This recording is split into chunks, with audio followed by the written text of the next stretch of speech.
How you doing, YouTube? Mountain Massive Beer Reviews back with mystery beers. Oh, the mystery beers. How I love yeah. People give me beers. I don't know what they are. I drink them and they talk about them. It's called science. Yeah, so let's crack into it. White label, no idea what's going on. This mystery beer comes courtesy of Chris. Thank you very much, Chris. I've thanked him for the past couple months. So if you don't know about him, then you should know. Yeah, the whole shtick is people give me beers. And the reason for that is because I want to go into these, okay, and not know what I'm drinking. I want to go into them free and clear with zero inhibition, zero assumptions, albeit you can assume a little bit from the shape of the glass and whatnot of the bottle. But yeah, they wrap them up, they give them to me, and I have no idea what's going on. So that way, kind of in a real kind of unfettered kind of version of these kind of blind beers. Anyway, what do we have here? Just under 2 fingers. Milkshake out on that son of a bitch. Gravity fine creaminess. And she'd be dark. She looks like a stout or a porter. Baltic porter, maybe. Belgian stout. Yeah. See what she has in the nose. Ooh, there's something in there. I got like a staleness out of it. This smells like an aged beer. Yeah, it's weird because it kind of popped me right up front with something, some kind of spice. Maybe it was, I don't know. But now I can't get really much out of it at all. Yeah, I'm getting chocolate malts. I'm getting a little bit of kind of milk vibes, milk chocolate vibes off of it. Like I said, I got this pop of like this stale kind of astringent thing that now I can't really pick up. It was just really apparent right off the first whiff, but now I can't really get it back. That's pretty much it. Soft chocolate malts, little chocolate milk vibes going on, and a skoosh of a bittering astringency. I have no idea what it is. I'm just gonna jump in, see what she's got. Cheers.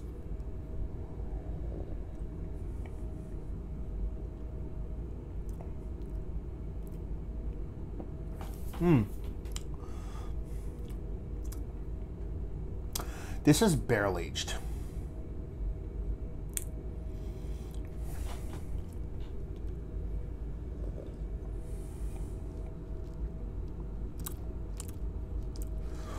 This tastes like an old barrel aged coffee stout.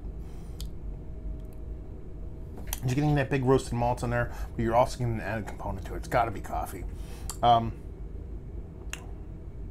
There's a decent amount of bitterness to it too, but then you get this kind of wood component.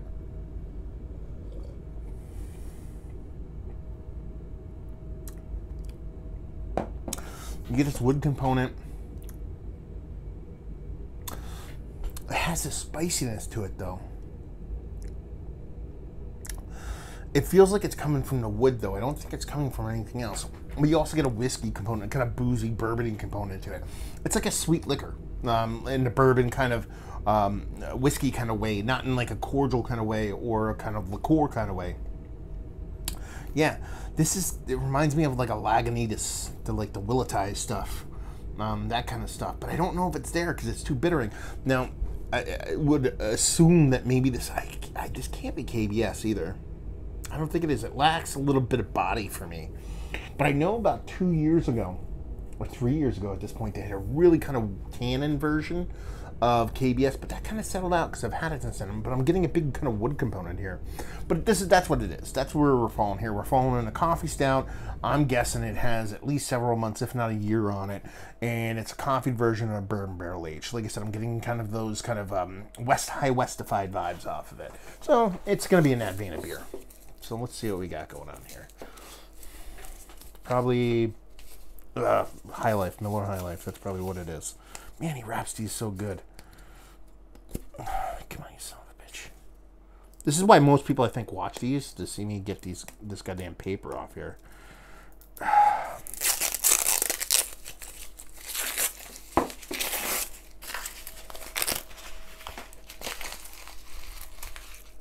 Yeah, I've had this beer actually this year. So and I thought it was nice. But it just didn't hit me like last year's version did. You know what I'm talking about? People out there know what I'm talking about. High Westified. This Well-Tied version, and I forgot, rye oak barrels. So there you go. That's that kind of spicy component that I was picking up in there that I was kind of like, there's something extra to it. So, you know, I didn't pick up on the rye oak barrel. Yeah, it's fun. It's coming off a little bit thinner than I remember. I'm almost positive I reviewed this. I don't know if I posted it, but I definitely know I reviewed it. So, I mean, this has got to be, let's see. There's no, oh, they do their dumbass, they do like dating codes. I forget how they do their dating codes. I'm not going to sit here and figure it out.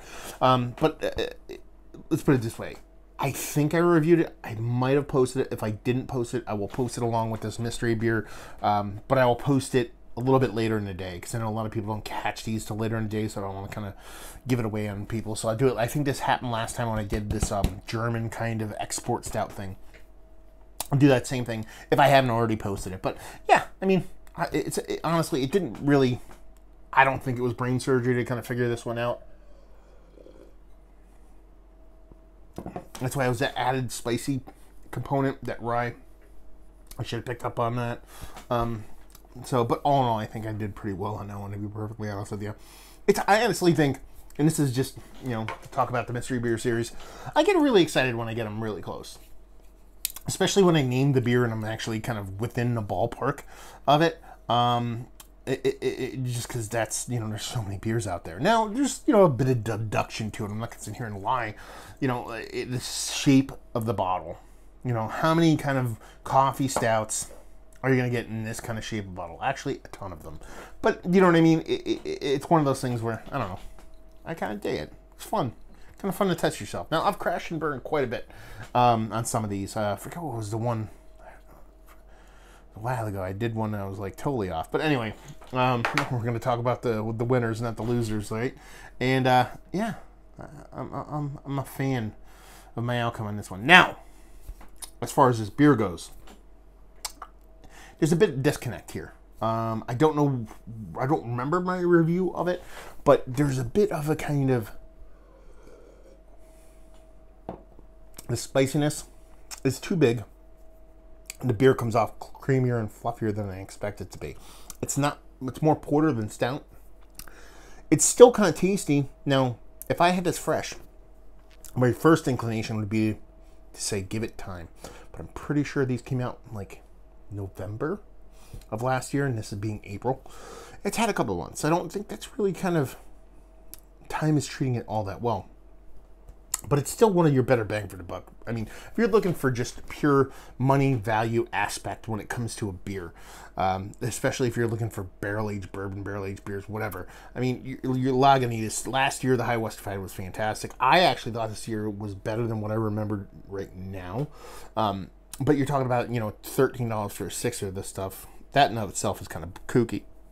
But I think it's more going into it blind and not realizing the rise there and having that striking spiciness kind of keep me from kind of going a little bit kind of, how do I put it? It's weird to go into these mystery beers because if you don't know what it is, then it's just a visceral you like it or you don't thing.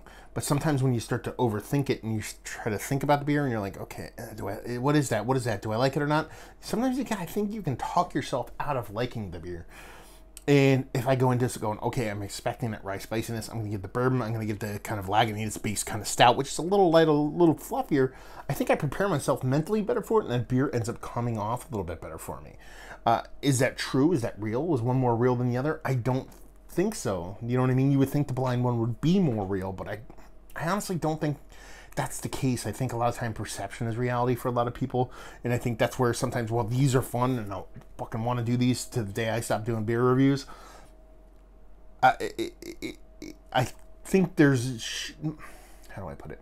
I think sometimes it should be taken with a grain of salt. And while this beer doesn't come off exceptional for me now, I think if I knew what it is going into it, I'd actually like it a little bit better. And I don't think it's a thing where I just think it's going to be better because of who it is. I think it's going to be better because I know what I'm getting into. that makes any sense for anybody. So anyway, let's cut to the chase. Is it one of the better barrel-aged stouts that I've had? It's like, it's going to default to no, just because I've had so many good ones. But it probably is worthy of being at least on the outside looking in. Let's put it that way. I'm just going to cut to that and leave it where that is. Value and availability, $13 for a sixer. Like it is, you get it everywhere. And leave you with, if you like what we like this. If you like bourbon barrel-aged imperial stouts that lean on the porter, kind of fluffy, creamy mouthfeel side of things, but you want a little bit of rye spiciness, there you go. Another review in the books. Hopefully you guys enjoyed it. Down there, words and stuff and things. Facebook, Twitter, Instagram Untapped. If you want to check me out doing social medias. Conversely, you can type Beer Massive, Massif, into your favorite podcasting app or Google and find me doing the podcasting thing. And hopefully you guys enjoyed the review. Hopefully enjoying a nice little shelfie stout right now. And hope to see you next time. Cheers.